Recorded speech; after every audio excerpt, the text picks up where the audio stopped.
Salut, je vous présente la dernière partie du document 5. C'est la quatrième partie. Après avoir bien compris les étapes de transmission synaptique, vous êtes capable maintenant de mémoriser le schéma annoté d'une synapse neuroneuronique ou bien d'une synapse neuromusculaire, car ce sont les mêmes étapes.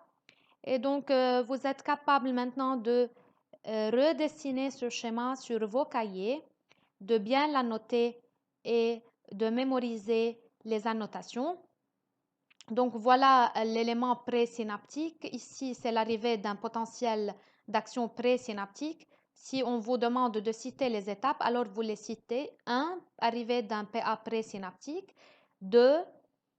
Ouverture des canaux ioniques voltage dépendant et entrée des ions Ca de plus dans le bouton présynaptique. 3. Migration des vésicules de neurotransmetteurs et leur fusion avec la membrane présynaptique. 4. Libération des neurotransmetteurs, ce que vous voyez ici en rouge, en triangle. Libération des neurotransmetteurs dans la fente synaptique, cet espace-là. Ensuite, fixation du neurotransmetteur sur son récepteur spécifique et vous voyez la complémentarité de forme entre le neurotransmetteur et son récepteur postsynaptique. Suite à la fixation du neurotransmetteur sur son récepteur, il y a ouverture des canaux ioniques chimiodépendants couplés au récepteur postsynaptique et il y a entrée ou bien sortie d'ions. Ici, on vous a montré l'entrée d'ions en vert et généralement, ce sont des ions à sodium qui vont entrer ou bien des ions chlorure qui vont entrer ou bien des ions potassium K+, qui vont sortir. On va voir ceci après. Suite à l'ouverture des ions chimiodépendants et à l'entrée ou bien à la sortie d'ions, on aura ce qu'on appelle un potentiel post-synaptique, une perturbation du potentiel membranaire post-synaptique. Et ou bien on va avoir une transmission du message nerveux ou bien un blocage de la transmission du message nerveux. C'est ce qu'on appelle des synapses excitatrices ou inhibitrices qui seront détaillées plus loin. Et alors, vous mémorisez les étapes. On peut vous demander d'écrire les étapes en un texte court. Alors, vous mettez les étapes dans un texte bien structuré. Comme on peut vous demander de citer les étapes, alors vous les citez comme des idées, comme vous voyez là. Alors, essayez de bien mémoriser les étapes. À la fin de la synapse, les neurotransmetteurs seront recapturés ou bien dégradés ou bien ils diffusent simplement hors de la fente synaptique. Voilà ici, je vous ai présenté la synapse neuromusculaire. Voyez le neurone présynaptique contenant les vésicules de neurotransmetteurs.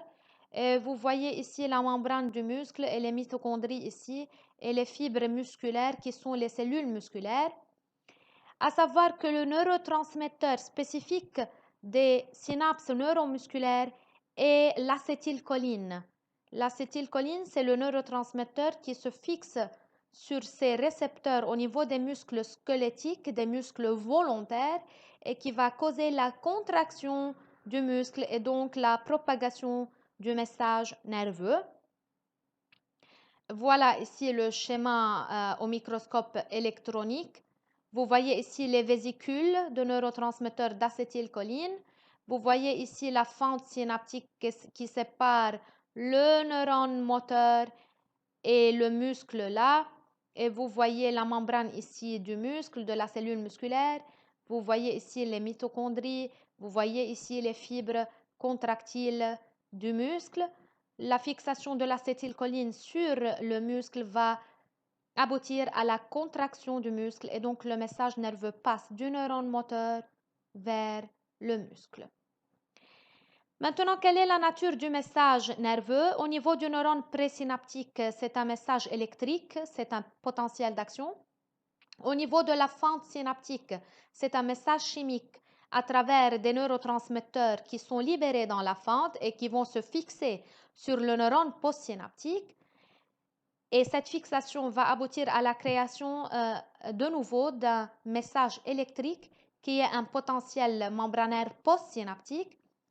À retenir que au niveau d'une synapse, le message nerveux il est codé en concentration ou bien il est modulé en concentration de neurotransmetteurs libérés dans la fente synaptique.